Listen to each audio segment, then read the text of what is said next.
I think I'm just gonna start being psychic now.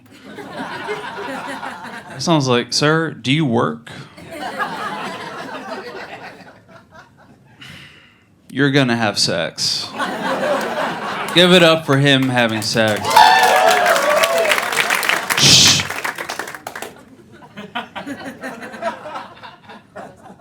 Ma'am, do you have money on you?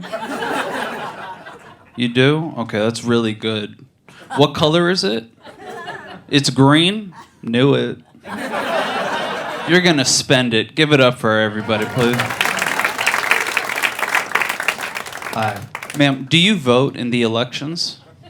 Okay, are you planning on voting in the next round of elections? You're still gonna be disappointed.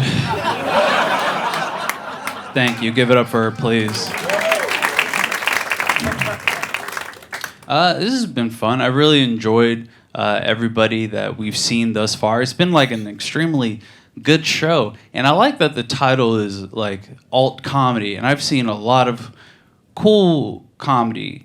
And I'm trying to figure out, there's music. I don't play music. I don't do any acts or anything like that. And I'm trying to figure out what's the only thing that separates me from literally every act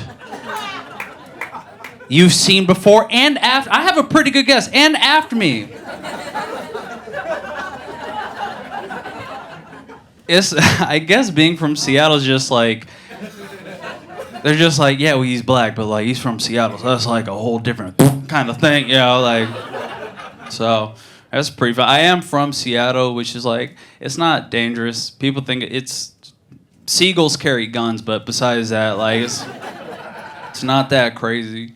I really enjoy living there, but one thing I don't care for is kind of like just generally like people, and I think that's for all people that I have to do. Like flying over here into LA, there was a dude in front of me, and he was dressed like an asshole. I don't know why I said that. He just had a t-shirt on with jeans, but to me, asshole. And then he grabbed the stewardess when she was walking, and he like a child, he grabbed her like little wrist, and he was like, "Excuse me, he said, "I'm thirsty," and she said, "What?"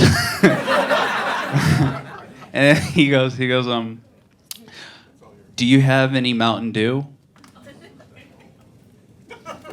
Which I've never, that's kind of rude to ask like a student. She's working right now, and he goes, "Do you have any Mountain Dew?" It's kind of rude. And she goes, "We don't have Mountain Dew."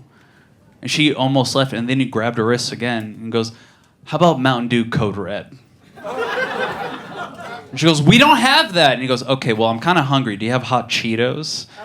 And she upped and walked away. I'm like, that's a domestic terrorist. That is a domestic terrorist. And Seattle is full of those guys.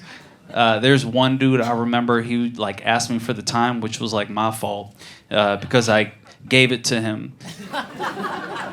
And I should have just walked away because he had a top hat on. Did I mention he had a top hat? He had a top hat, and he's like, "What time is it?" I'm like, "It's 7 a.m. And here's a quick thing. If somebody asks you for the time and it's 7 a.m. and they got a top hat on and they don't immediately say like, "Hey, I'm a Disney character villain," like or like a mortician who's had a very late night, like just get the fuck out of there. And here's the worst part. My parents always taught me like whatever, and like anybody's energy, match them, physically and verbally, match their energy at all times. And he said, "Thank you kindly, bitch." And then he walked. I know, I lived it. I wanted to match his energy because I want to be like, "Man, fuck you."